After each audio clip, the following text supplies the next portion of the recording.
C'est avec joie que je suis avec vous encore ce jour du Vendredi Saint, et je ne pouvais pas ne pas vous envoyer une vidéo aujourd'hui. Je ne pouvais pas rester silencieux au moment où Jésus est resté silencieux, où il s'est retrouvé comme dans un désert, sans lien direct avec Dieu.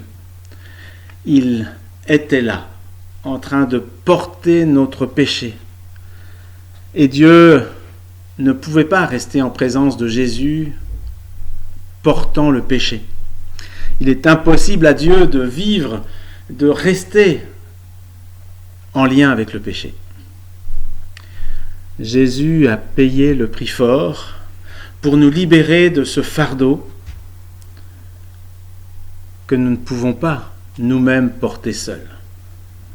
Sur la croix, Jésus a crié « Mon Dieu, pourquoi m'as-tu abandonné ?»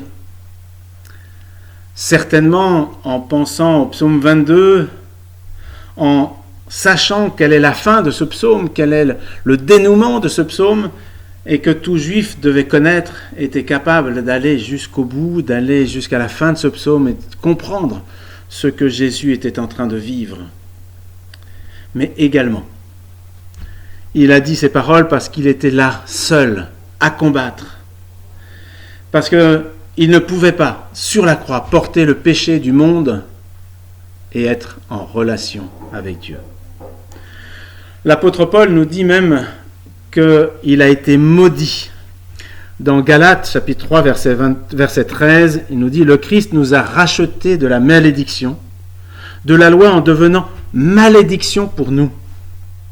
Car il est écrit « Maudit soit quiconque est pendu au bois ». Il nous a rachetés de la malédiction en étant lui-même malédiction.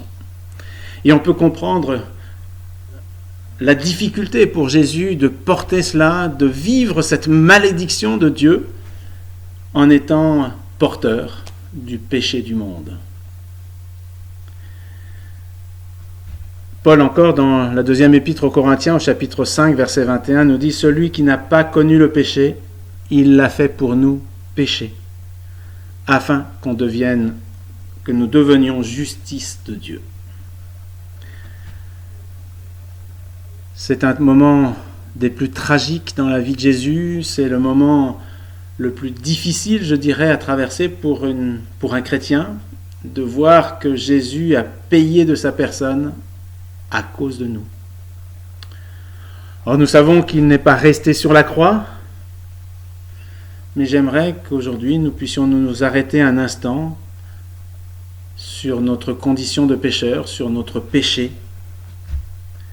de ce péché qui a cloué Jésus sur la croix.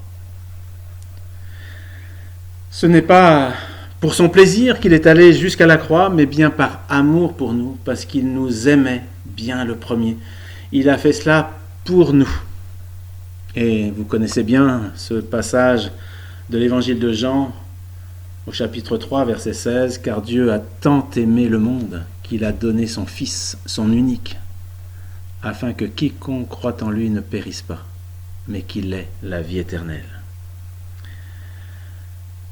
Nous savons ce qu'il va en ressortir, et je vous donne rendez-vous dimanche pour célébrer la victoire du Christ sur la mort, du Christ sur le péché. Et cette victoire qui nous donne la complète libération, qui nous permet de crier avec lui victoire. Mais aujourd'hui, restons unis dans ce temps justement de souffrance, parce que si nous n'avons pas souffert, lui a souffert. Prions. Seigneur Jésus, nous voulons te demander pardon. Pardon pour notre péché. Pardon pour tout ce que nous faisons encore aujourd'hui qui n'est pas à ta gloire. Et Seigneur, si tu as été sur la croix, si tu as été séparé de ton Père, c'est à cause de nous. Et Seigneur, nous savons que tu l'as fait par amour et que tu nous pardonnes déjà d'avance. mais Seigneur, prends pitié. Merci de cette grâce que tu nous fais de nous accorder ce pardon et de nous accueillir dans tes bras.